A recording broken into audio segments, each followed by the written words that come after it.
it is important in the area of motivating yourself, it's important to know why you're doing it. Because that mind will say, why bother? Why go through all this? This is too hard. No, throw in the towel. It's not worth it. Has it ever said that to you before? Here's how you can handle that. Here's how you override that. Write down 5 reasons why you deserve it. Why do you deserve what you want? Why you? Why do you deserve it? What meaning and value will it bring to your life? What's so different about you that you deserve your goal or this goal? And when you write down those 5 reasons, when you have some down moments, and you're going to have them, when that conversation starts talking to you and it's going to talk to you, what you will do is you can pull that out and read it, and it will build you up. It will be your rod and your staff to comfort you through some challenging moments, because you're going to have some. Life will knock you between the eyes. It will catch you on the blind side, come out of nowhere, stuff you can't anticipate that will knock the wind out of you. You want to give up. That's why it's important for you to work on yourself, listening to tapes, building yourself up, talking to yourself with power, feeling, and conviction, building yourself up day in and day out, because it's coming. Life will send you some curves you cannot anticipate. The next thing is that whatever you do, you want to develop technical mastery.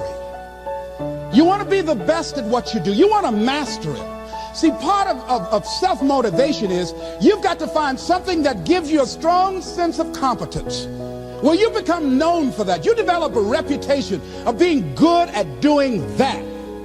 You set some high personal standards for yourself. You're not competing with anybody else. You're just unfolding yourself to be the best person that you could be. That you want to give the best quality service that you can give, because that is a statement about who you are. The other thing that's the key to self-motivation is recognize the fact that you're going to get into some slumps. Recognize the fact that you're going to encounter a great deal of failure in life. It goes with the territory. But in the face of that, you want to be relentless. When you want something, you don't expect everybody to say, oh, come on in. Oh, you want this? Oh, great. We want to give this to you. You're such a nice person. You're doing it for your family, aren't you? Great. No, life isn't like that. No, many doors will be closed in your face. Many loans that you will want. And they say, no, you don't have enough collateral. You don't have enough credit. And most people will give up. But you've got to decide that I'm going to be fearless. I refuse to be denied. And I'm going to go all out. I'm going to be relentless. I don't care how many no's I encounter. I like something Isaiah Thomas said when he was getting ready for a basketball game. He said, I'm going to either shoot us in or shoot us out, but I'm not going to not do anything. And that's the way to go. You can't make a basket unless you shoot the ball. You can't hit a home run unless you take a swing at it. Most people won't even take a swing. Well, I probably won't make it anyhow. That's the conversation within. They probably won't give it to me anyhow. If you want something, you've got to be relentless. You've got to decide, I deserve this, and I'm going to have it. And you go all out to get it. That drives you. The next thing is that when you want something out of life, you've got to be willing to go into action. Don't wait around for things to be just right.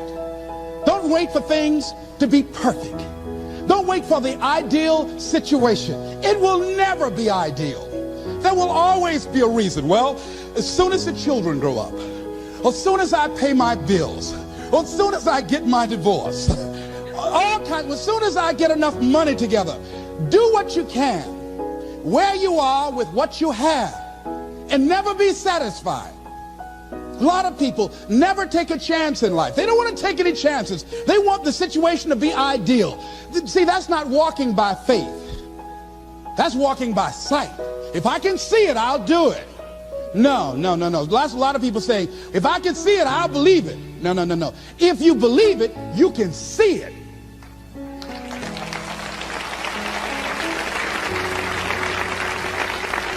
And don't be disturbed because no one else can see it. That's not unusual. That is ordinary. But because you want some different kind of results in your life, you've got to be willing to be unreasonable. If you want unreasonable results in your life, you've got to be willing to be unreasonable. Part of being unreasonable, you don't judge according to appearances.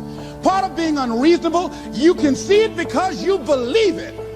That's part of being unreasonable. Part of being unreasonable, you're like Paul who said, you must have the faith to call forth those things that be not as though they were. That's part of being unreasonable. Most people won't do that. Most people say, call me when you get it together. Then I'll support you. The other thing is that one of the keys to self-motivation that empowers you is that you want to find a cause larger than yourself. Find something that you can contribute to. Find something that you can make a difference because you can. Part of what feeds your larger vision, part of what gives you a reason for being, part of what gives you your life is being able to give something back. Say, I can't afford to give anything. You can't afford not to give. Give your time. Give your talent. If it's nothing, just to go over there and lick envelopes. I don't know exactly what I'm going to do, but I'm going over there. It's part of my tithing in the universe. Once you develop that special sense of mission, and that's what you develop when you're part of a larger cause than yourself, it drives you. You don't need an alarm clock to get up in the morning. You have special power. You'll go places and folk will like to be around you. They will know there's something different about you. When you go in, they'll say, hey, that's somebody important. I want to know who you are. I just want to be near you. That energy that you have, that consciousness that you will embody will affect everybody around you. The next thing is that you want to create a home court advantage for yourself. You've got to be aware of who you have around you. So you want to be selective. Have friends that will enable you to grow. I have friends that help me to grow spiritually. These are my spiritual friends. I talk spiritual stuff with them. I have some other friends who are just intellectual friends. They make me grow intellectually. They make me stretch. I have some professional friends. I'm a member of the National Speakers Association. I get together with other speakers and we learn from each other and we grow from each other.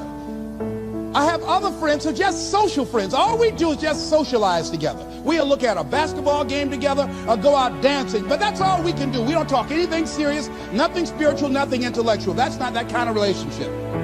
Nothing heavy up in here. Have other friends, we walk together. That's all we can do, walk together.